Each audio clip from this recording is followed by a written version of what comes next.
Bom dia, Diego. Tudo bom com você? Tudo bem? Bom dia, Giovana, Arthur e Ander.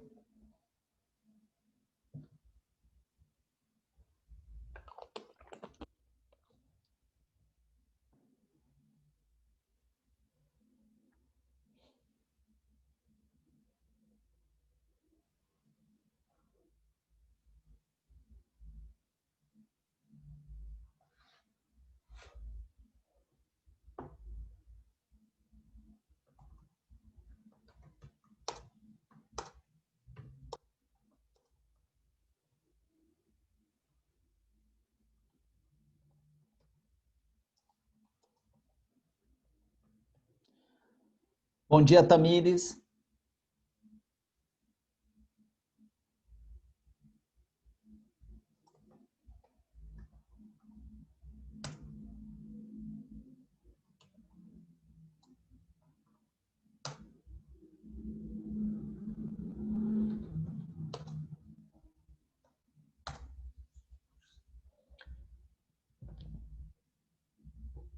Esperar um pouquinho, a gente começa.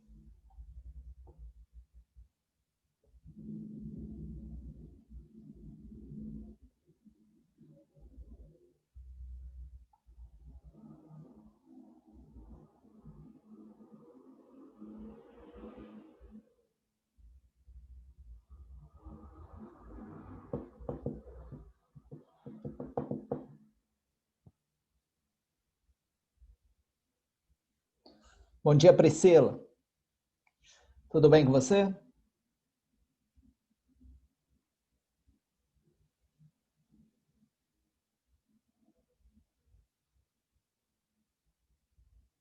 Bom dia, Sara.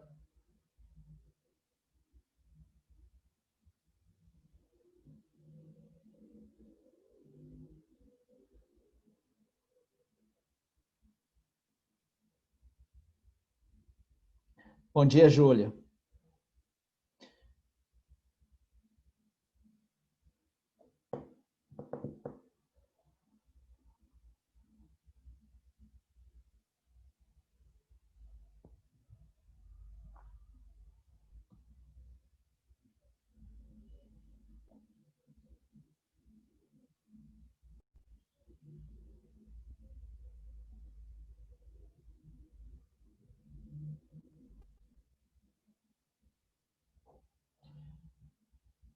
E aí, como é que andam as coisas? Semana foi tranquila para vocês?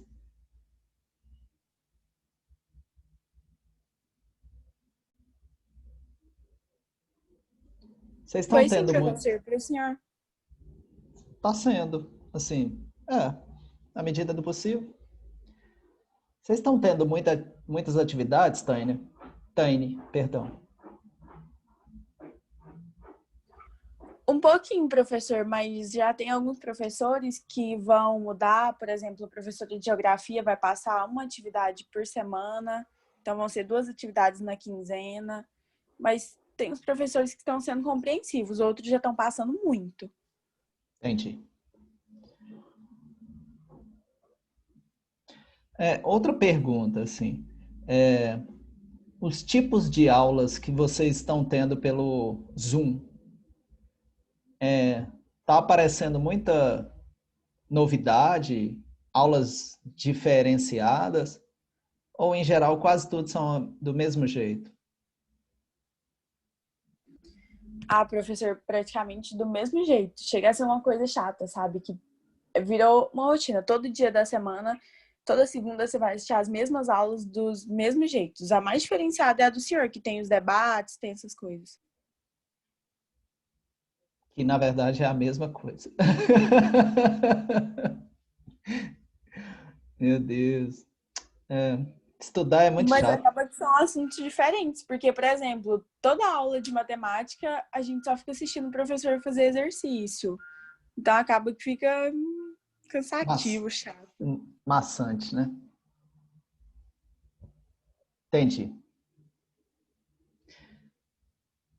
Assim, enquanto o pessoal está chegando, deixa eu dar um testemunho aqui para vocês. E é interessante. A minha, assim, eu não gosto de ficar falando da minha vida pessoal, mas assim, só para contextualizar. A minha noiva faz bacharelado em Direito na Universo. Ela trabalha o dia todo, chega, toma banho, lancha, isso porque já começou as aulas, ela liga o computador, deixa ele lá ligado enquanto ela vai tomar banho e lanchar, aí ela volta. Ela falou que é insuportável.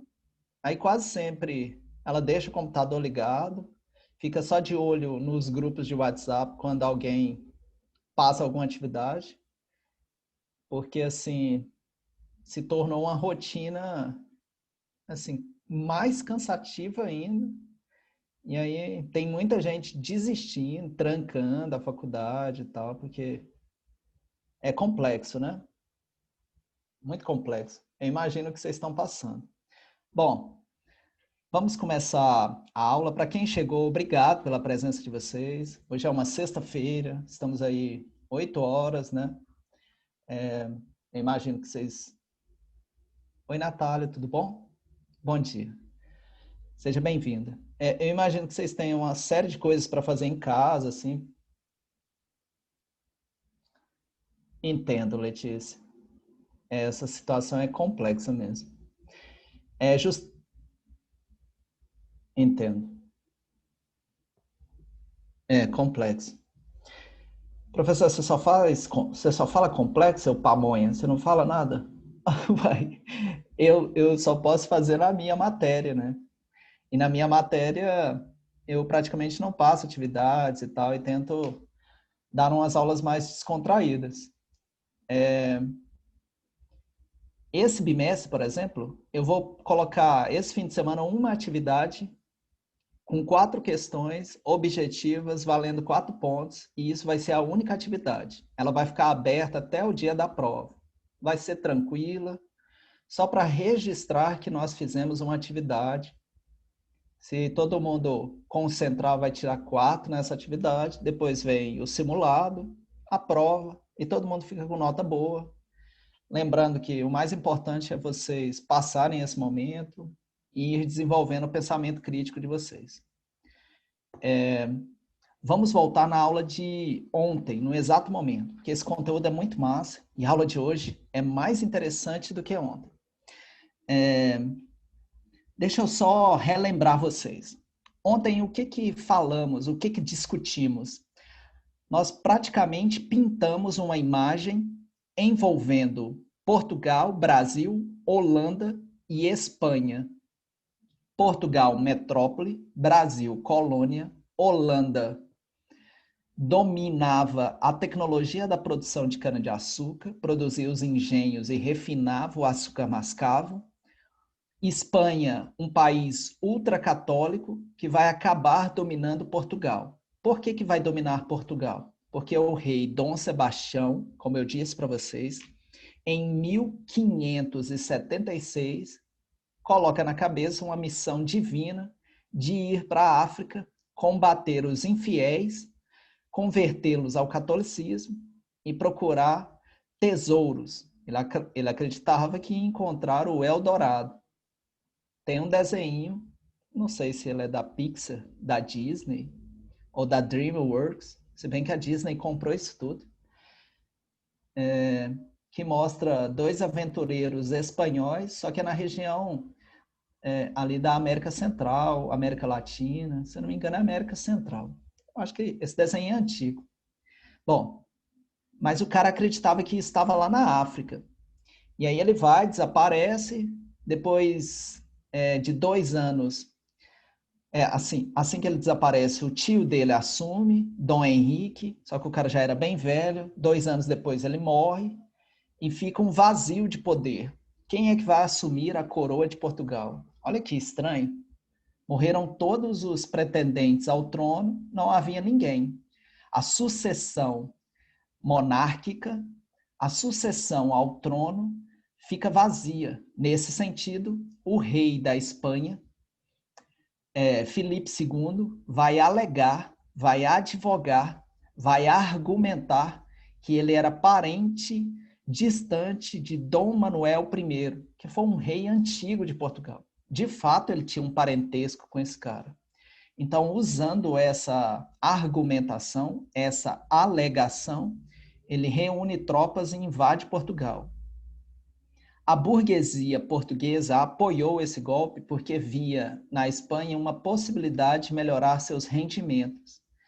O porém é que, e aqui eu começo a aula de um ponto onde eu não tinha falado. Estamos falando da União Ibérica. Essa União Ibérica começou em 1580 e terminou em 1640.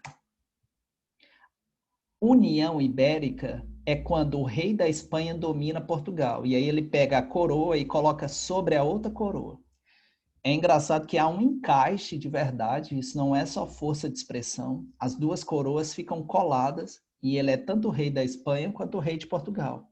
Só que ao dominar Portugal, ele ganha de brinde a colônia mais lucrativa de Portugal, que é o Brasil. Se concentra nessa parte. Espanha domina Portugal. Logo, ele passa a ser dono do Brasil. Mas o Brasil comercializava com quem? Com a Holanda. E a Espanha era inimiga de quem? Da Holanda. Qual que vai ser a cartada ou a estratégia de Filipe II para abalar os comércios, a economia da Holanda? Vai cortar o comércio de açúcar de Portugal com a Holanda. Isso vai forçar a Holanda a enviar tropas para tentar invadir a região da Bahia. Eles tentam. Se eu não me engano, deixa eu colar aqui na apostila de vocês, está na página 80. São enviados 26 navios, 3.300 homens e 450 canhões. Essa tentativa dura aí 3 anos, 4 anos. Ela se dá em 1624. No entanto, com o apoio de indígenas, escravos, brasileiros, entre aspas, porque daqui a pouquinho a gente vai fazer uma discussão sobre isso, e portugueses, os holandeses são expulsos. Professor, mas os holandeses não invadiram e conquistaram o Brasil? Sim, na segunda tentativa. Onde eram as regiões que mais produziam cana-de-açúcar no Brasil colônia? Bahia, mas principalmente Pernambuco. Então, primeiro eles tentaram a Bahia, onde estava a capital do Brasil, que era Salvador. Lembrando, só para você ficar com essas informações, que o Brasil já teve 3 capitais em sua história. Salvador em 1576, depois se transfere para o Rio de Janeiro com a independência do Brasil em 1822, se eu não me engano, e depois com Juscelino Kubitschek a criação de Brasília em 1955, eu acho que é isso. Só para situar também, já que estamos falando disso, porque de repente pode ter alguém que vai prestar o EG e tal, daqui a um ano. Se a gente pegar a nossa realidade, Goiás já teve 2 capitais. A primeira capital foi Cidade de Goiás e a atual capital é Goiânia. Professor, isso não tem nada a ver com a aula. Eu sei, era só para colocar para vocês. Bom, a Holanda tenta invadir a Bahia, não consegue e volta. Olha uma historinha engraçada aqui. Vocês sabem que a Espanha dominou a região do México, a região da América Central ali. Lá tinha muito ouro e muita prata. A Espanha também explorou o Chile, a Colômbia, a Bolívia, o Equador. Essas regiões são ricas em prata. O detalhe é que uma vez por ano saía um comboio de navios carregados de prata e ouro. E eles faziam a navegação pelas ilhas, passavam o Oceano Atlântico e chegavam na Espanha. O detalhe, olha a má sorte. Quando as tropas holandesas são derrotadas na primeira tentativa, eles voltam para a Holanda. Mas na volta, por um acaso da vida, eles encontram o carregamento no meio do caminho, praticamente desprotegido, e tomam todo esse carregamento de prata e ouro do rei da Espanha. Levam todo esse carregamento para a Holanda E com ele, eles contratam piratas, corsários, mercenários, aumentam a quantidade de navios. Aí já passa a ser 3.500 homens, se eu não me engano, quase 50 navios, 56 navios, quase 1.000 canhões, com o dinheiro da própria Espanha. Aí o rei da Holanda fala assim, não, agora com essa força marítima aqui, a gente não vai invadir a Bahia, não. Velho. A gente vai tomar o Nordeste inteiro. Vamos tomar de assalto. E eles voltam e tomam toda a região Nordeste do Brasil, mas principalmente o Pernambuco, iniciando um período chamado Brasil holandês. Tudo bem nessa explicação? Ela, para mim, se a gente for dividir esse capítulo em 3 partes, ela é 1/3 de importância. Se alguém não entendeu, eu explico com a maior calma e paciência, mas eu preciso que vocês entendam o que é a União Ibérica e como a Holanda domina a região do Brasil e por que ela quis invadir o Brasil. Vamos lá às perguntas que eu acabei de fazer. União Ibérica, união da Espanha e Portugal. Isso tem que ficar claro na mente de vocês. Ótimo. Quem era o rei da Espanha? Filipe II. Professor, isso eu preciso decorar? Não, está na apostila e o Enem não pede mais nada de decoração. Ah, então tá tranquilo, professor. A Holanda vai tentar invadir o Brasil com a seguinte ideia. Pega um exemplo. Imagine um cara que venda tecnologia nos camelódromos em Campinas. Tá, professor, o que tem a ver? Tem muita gente ali que não vai direto no Paraguai. Ele compra de alguém que vai lá. Isso significa que há um intermediário. Então, esse intermediário, ele compra lá um valor X e revende a um valor Y. Essa pessoa que comprou um valor Y vai revender a um valor W. Vamos supor isso. Onde você quer chegar, Francisco? Se essa pessoa que compra e revende for direto à fonte, os lucros vão ser maiores. É isso que a Holanda pensou. Nossa, a gente compra de Portugal para revender. Imagine se a gente dominar a produção. Dominar a produção significava aumentar os lucros, sei lá quantos %. E é por isso que a Holanda invade o Nordeste. Antes de invadir o Nordeste, olha tanto que a Holanda foi inteligente. Para dominar a produção de cana-de-açúcar, você precisa dominar o quê? O tráfico negreiro. Então, eles primeiro invadem África. Eles invadem Holanda, eles invadem Angola, Moçambique, Costa da Mina, Guiné, que são os principais portos que traficavam escravos sequestrados. Aí já dá um abalo em Portugal, que agora pertence à Espanha. E aí depois eles invadem o Pernambuco. Então, olha só a sacada do governo da Holanda. Eles não precisavam mais comprar escravos, porque eles eram donos dos locais onde capturavam escravos. E eles também não precisam comprar a cana-de-açúcar para revender, porque eles agora são donos da produção de cana-de-açúcar. Nesse sentido, a Holanda tinha um projeto. Qual que era esse projeto? Se tornar uma potência em toda a Europa. Os anos vão passando e a Holanda vai organizando a sua dominação. Aqui eu queria fazer uma discussão com vocês. Quando a Holanda invade Pernambuco, vão ter várias pessoas que vão resistir a isso. E eu vou colocar aqui uma expressão para fazer uma discussão que não é eu que quero. Na verdade, eu adoro essa discussão, mas é a apostila que propõe. O que significa ser brasileiro para vocês?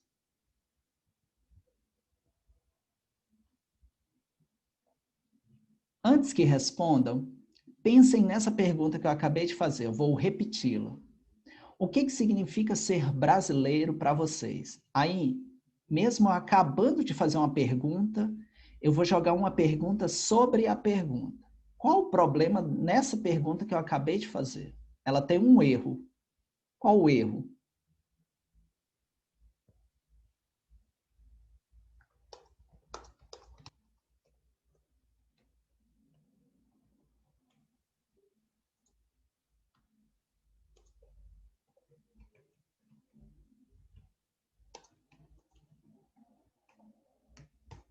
Conversa comigo. Vou começar a citar nomes aqui. Para mim, a partir do momento que a pessoa, não, assim, não só de nascer no Brasil, mas se identificar com a cultura do povo, com a etnia que, sendo em qualquer parte do Brasil, ela se identifica com essas pessoas, ela pode ser brasileira. Ok, Eduardo. Então, o que é ser brasileiro para você? Por que você se considera brasileiro? Sim, eu considero brasileiro porque, além de eu ter nascido no Brasil, é um lugar onde eu convivo e tenho, sim, onde eu cresci, onde eu tenho lembranças, um jeito onde eu me sinto confortável em falar que é de onde eu vim, onde é minha casa. Ok. O que te difere, o que te diferencia de um argentino? Por que eu não posso dizer que você é um argentino? Um, porque talvez eu não possa ter os mesmos, não só características étnicas deles, de lá, porque isso acabam sendo um pouco diferente do brasileiro. Além disso, eu também não vou ter a mesma cultura que ele, eu não vou falar a mesma linguagem que ele, por exemplo. Aqui no Brasil fala português do português. Só que lá eles falam, não sei se lá já falam castelhano ou espanhol, não lembro direito.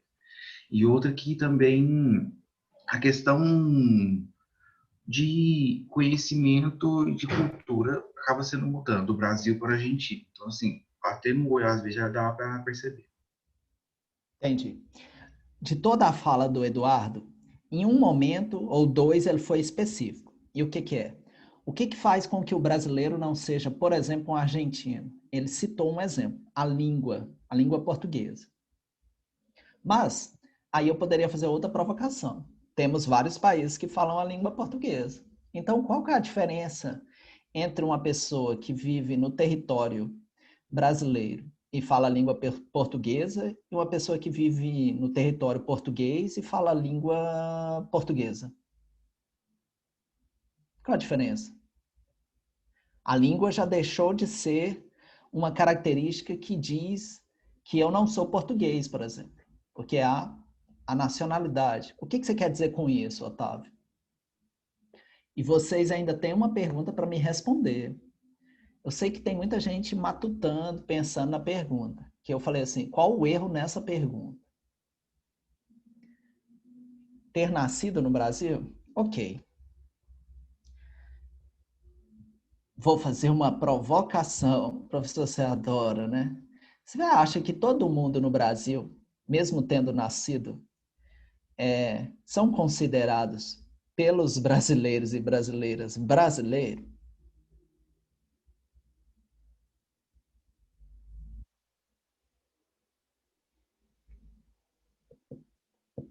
Professor, onde você quer chegar? Eu não posso adiantar. Só preciso de um pouquinho de tempo para fazer vocês pensarem, porque é uma pergunta muito importante. Envolve uma discussão muito atual, que é identidade. O Eduardo falou disso. A questão de identidade. A identidade, a Maria Emília está dizendo, ser brasileiro é ser capaz de compreender a nossa origem. Essa origem cultural carregada de aspectos e costumes regionais por vários, mas que nos une. Ser brasileiro é admirar e valorizar o que cada pessoa tem a oferecer com suas artes, danças, poesias, jeitos, vestimentos do seu país. Concordo com você, Maria Emília, mas vou te fazer uma provocação. E lá vem o professor. Imagine que o que você escreveu foi assim: ser espanhol é ser capaz de compreender a nossa origem. Essa origem cultural carregada de aspectos e costumes regionais por vários, mas que nos une. Ser espanhol é admirar e valorizar o que cada pessoa tem a oferecer com suas artes, danças, poesias, jeitos, vestimentos. Ser japonês, ser alemão, ser, sei lá, sírio, ser chinês, ser canadense, ser holandês. Então perceba, Maria Emília e todos vocês, que por mais que você esteja certo, ainda não conseguimos distinguir o que é ser brasileiro no que você falou, porque isso se encaixa em todas as nacionalidades. Porque todas elas têm a sua origem, têm as suas artes, as suas danças. Olha, a Júlia já começou a aprofundar a resposta. E ela diz assim, o Brasil é uma mistura de várias raças, né? Antes, deixa eu te fazer uma pergunta, Júlia. Raças com aspas ou sem aspas?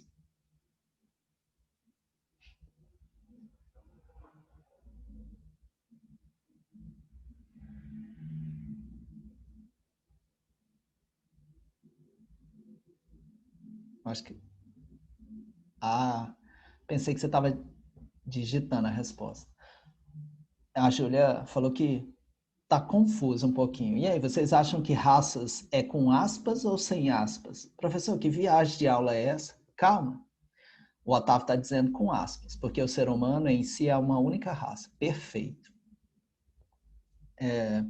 Perfeito. Então, Júlia, sempre que falar na expressão raça, com aspas, a não ser que estivermos conversando sobre a questão de racismo. E aí o movimento negro não usa aspas, porque eles estão Não, que isso, nada a ver.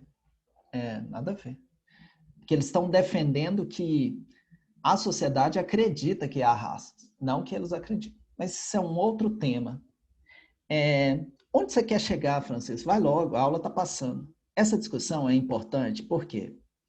Porque quando os holandeses tentaram invadir o Pernambuco, algumas pessoas, vejam bem o que eu falei, algumas pessoas, e foram muitas, se reuniram e lutaram para que o Brasil não se tornasse domínio da Holanda. A apostila de vocês, os videoaulas que eu vi na internet, ele fala que quem lutou foram os brasileiros. Os historiadores, então, levantam a pergunta: quem eram os brasileiros no século XVI e XVII? Olha onde eu quero chegar. Onde está o erro na minha pergunta? Professor, você está falando de qual época? Porque o que é brasileiro hoje não é o que é brasileiro no século passado, no século XIX, no século XVIII, no século XVII, XVI. Então, isso é até um peguinha muito interessante. Porque vocês não são os mesmos que foram ontem. Ontem vocês eram as mesmas pessoas, mais diferentes da mesma pessoa que você é hoje. Que viagem é essa, professor? Você fumou maconha cedo? Não, não fumei nada. É uma reflexão para você entender que a identidade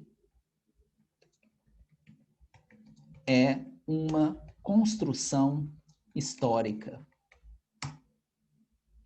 Só que há determinadas características que nos definem. E aí, a Júlia citou uma questão que ajuda a entender um aspecto chamado miscigenação. É um dos aspectos que define o brasileiro em relação a outros. Tudo bem que tem muitos outros países que têm miscigenação, mas essa é uma das marcas. Outra marca, o Brasil tem um passado de escravidão.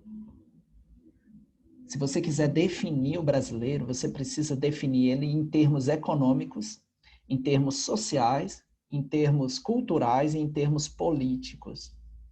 Então, em termos econômicos, o brasileiro surge de uma relação de colonização, de escravidão de quase 400 anos, de genocídio indígena, de miscigenação. Professor, só aspectos ruins. Não. Essa é a camada, porque o núcleo mostra que nós temos danças típicas. Ah, professor, então o Otávio ou o Eduardo, eu não lembro, eu acho que foi o Otávio, não está tão errado. Não, foi a Maria Emília. Ela não está errada. Não está, só precisa ser específico. Quando fala dança, nós não temos o tango no Brasil. Nós temos, sei lá, a catira. Nós temos o frevo. Nós temos o samba, a capoeira, uma culinária. Só que aqui que está o interessante, ó. E eu gostaria da atenção de vocês, para vocês nunca mais reproduzirem isso.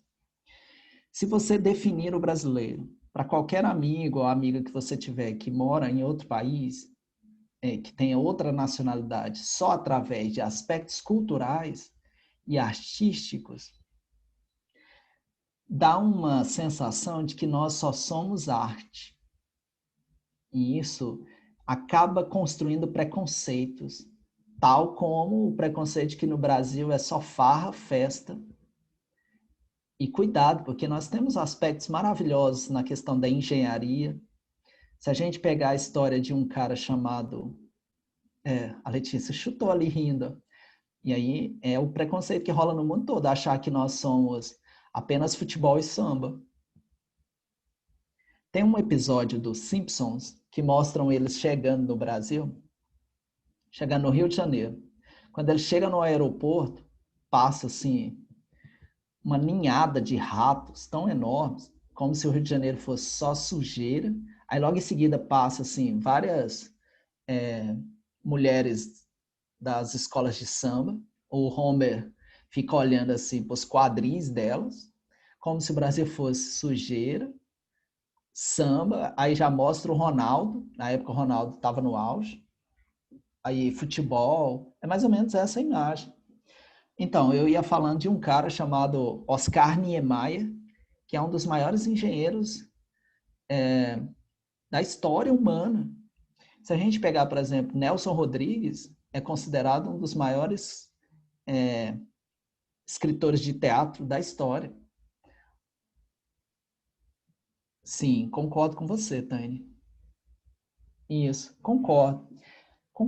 Infelizmente eu concordo, porque é a visão que as pessoas têm. Agora vamos entrar na discussão. Professor, ainda não é? Não, a gente só está fazendo a discussão conceitual para entrar na história. Isso é importante. Houve um cara, deixa eu colar o nome dele aqui.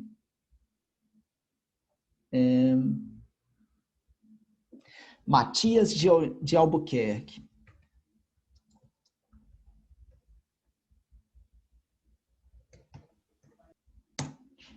O Matias de Albuquerque. Esse cara liderou as tropas contra o Pernambuco. Qual a estratégia que os caras faziam? Uma estratégia chamada guerra de guerrilha. Para quem não sabe o que é guerra de guerrilha, é atacar e desaparecer.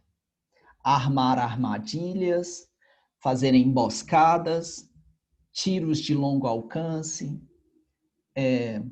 sabotagem e desaparecer. Seria uma guerra estratégica, mas é uma guerra que, em geral, envolve poucos homens. Vou dar um exemplo de um filme que usa guerra de guerrilha. Se você não assistiu, deveria assistir um filme do Quentin Tarantino, Bastardos Inglórios.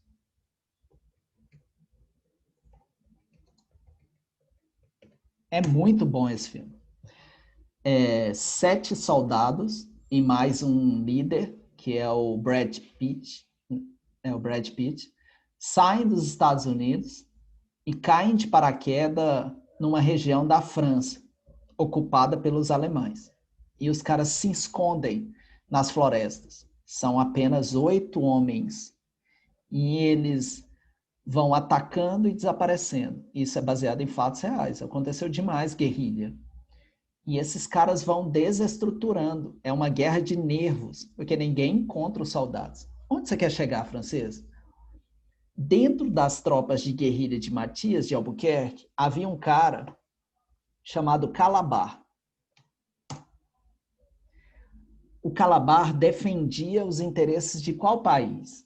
Olha bem, ele defendia os interesses dos portugueses, portanto, de Portugal. Mas Portugal era a dominação de quem? Da Espanha. Esse cara tinha nascido no Brasil. Por nascer no Brasil, ele era um brasileiro? É uma pergunta. Uma possível resposta. Primeiro, ainda não éramos uma nação. Primeiro, não éramos livres. Primeiro, não havia o Brasil. Então, percebam bem que antes de ter o brasileiro, se constrói o país e depois se constrói o povo. Nem bandeira tinha, nem hino. Lembrando que se você acha que você é brasileiro só porque você sabe o hino nacional, você está muito enganado. Tem gente que nem sabe o hino nacional e talvez seja mais brasileiro do que você. Isso é interessantíssimo, essa discussão. Bom, esse cara, que é o Calabar, um belo dia, ele foge dos locais secretos e vai até as tropas dos holandeses e entrega os locais onde os caras estavam. Se ele não tivesse feito isso, provavelmente os holandeses talvez não tivessem conquistado o Brasil. Esse cara é considerado pela história, professor, eu nunca ouvi falar desse cara. Bom, é uma pena. Ele é considerado o maior traidor da história do Brasil, Calabar. Olha só onde eu vou chegar. Infelizmente, a aula está para acabar. Em 1973, foi publicado um livro. Antes, deixa eu fazer uma pergunta. O que ocorria no Brasil em 1973?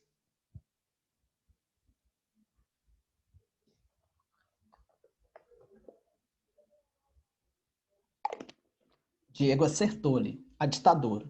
O presidente do Brasil era um general chamado Médici. Durante esse período, havia um crescimento econômico que começou em 68 e vai até 73, 74. O Brasil se desenvolvia demais, mas havia censura, não havia liberdade de expressão, haviam torturas, violências e uma série de coisas. Eu não consigo ver esse crescimento como algo positivo com tudo isso de ruim. Hoje em dia, a gente vê muita gente pedindo a volta da ditadura, que é uma discussão que a gente vai fazer daqui a pouco. Em 1973, um compositor, porque ele é mais compositor do que cantor, chamado Chico Buarque, junto com um cara chamado Rui Guerra, escreveram um livro. Olha que massa, e olha o que eu estou fazendo com vocês. Ele escreveu um livro chamado Calabar, o Elogio da Traição, onde ele usava o passado de quando o Brasil foi invadido pelos holandeses para fazer uma reflexão sobre o personagem Calabar, elogiar a traição dele e, na verdade, levantar a seguinte pergunta: o que é ser brasileiro? Mas ele levantava essa pergunta num momento onde ser brasileiro era ser nacionalista, ser patriota. Tem até um slogan que vocês devem ter visto, ou no 8º ou no 9º ano, que é Brasil, ame-o ou deixe-o, em que tem um carinha que chuta a bunda do cara, o cara sai voando do Brasil. Acho que vocês já devem ter visto.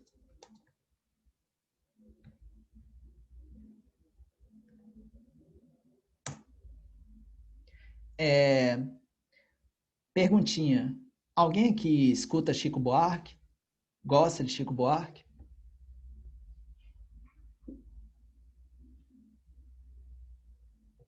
Natália está dizendo sim. Diego está dizendo sim. Galaxy, que infelizmente eu não sei quem é, sim. Priscila, sim. O Galaxy chegou a dizer, curta um pouco. Eu ainda não sei quem é o Galaxy. Brincadeira, viu? Qual que é a principal figura de linguagem que o Chico Buarque usa? Que pergunta massa, hein? Professor, a aula vai acabar e isso não vai terminar. Velho. Fala, Sabrina. Quer falar? O que significa perfeito, Diego? Metáfora. O que significa essa expressão aqui, gente? Que é o título de uma música conhecidíssima dele. Se formos pensar esse objeto em forma de metáfora, o que pode significar?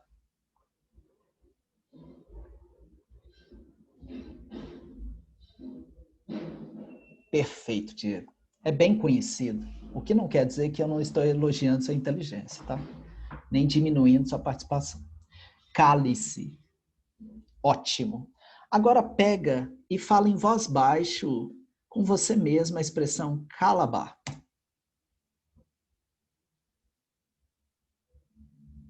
E pensa em censura. Esse cala é para quem?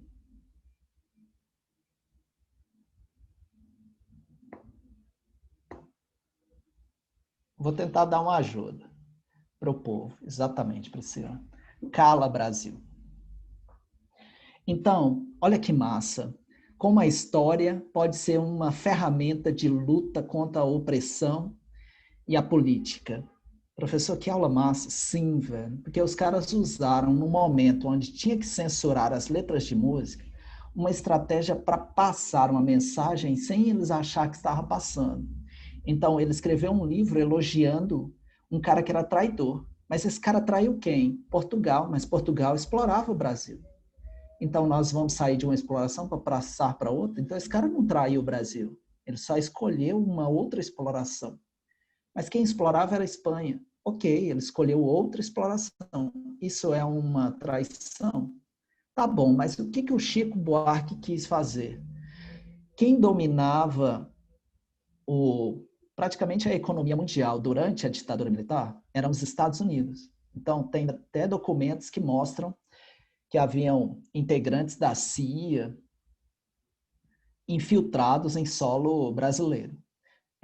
A maioria dos generais, das altas patentes, faziam cursos nos Estados Unidos. A ditadura militar é o foco do meu mestrado e do meu doutorado. Então, assim, eu estudo demais isso. Então, tem muitos autores que mostram que os caras estavam aqui. Então, durante a Guerra Fria, nós tínhamos de um lado a União Soviética e de outro os Estados Unidos. A águia, o imperialismo norte-americano dominava o planeta Terra e principalmente a América. E qual que é o elogio que o Chico Buarque está fazendo? Olha, se nós trairmos o atual governo, nós não vamos estar traindo o Brasil, nós vamos estar defendendo o Brasil. Então, nós precisamos lutar pelo Brasil e não se calar. Essa peça foi censurada. A Marília Gabriela Pera, que infelizmente morreu, conta um episódio numa revista que eu tenho aqui em casa, é um documento assim antigo. Ela conta que estava num teatro Arena, no Rio de Janeiro, quando a polícia militar chegou, estava no ensaio, fechou o teatro, mandou todos os atores ficarem nus e fez um cordão polonês.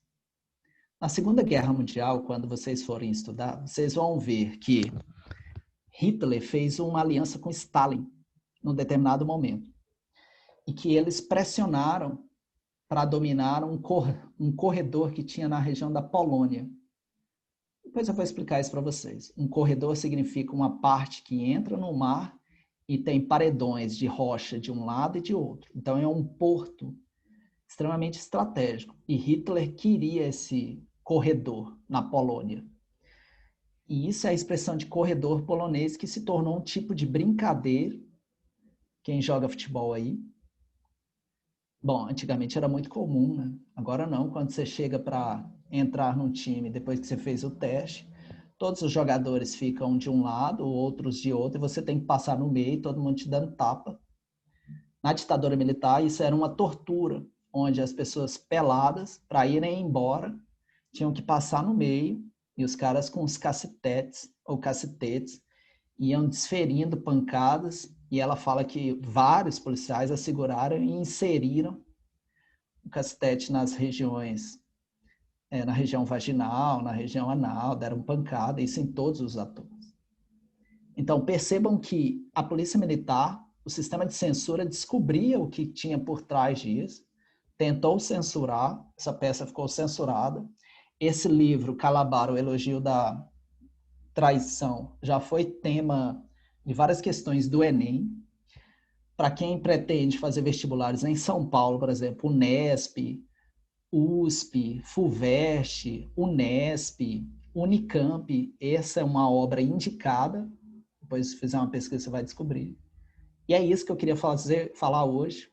Isso não está na apostila de vocês, mas está programado de fazer essa discussão, viu? Um ótimo fim de semana para vocês. Obrigado pela aula e até quinta que vem, viu?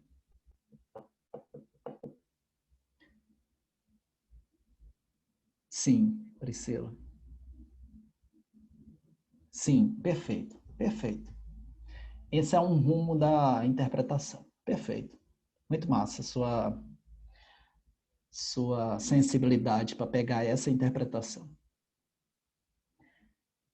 Maria Emília se chama Calabar,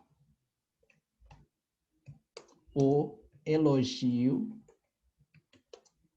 da Traição. Tem 2 vídeos no YouTube, pequenininhos, 7 minutos, 6 minutos, onde o Chico Buarque fala sobre essa peça. Não é difícil de achar, viu?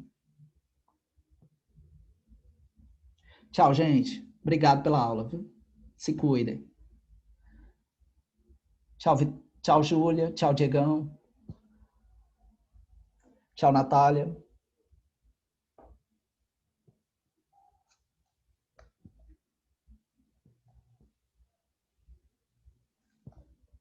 Tchau, Otávio. Falou, Cauê. Um abraço, meu caro.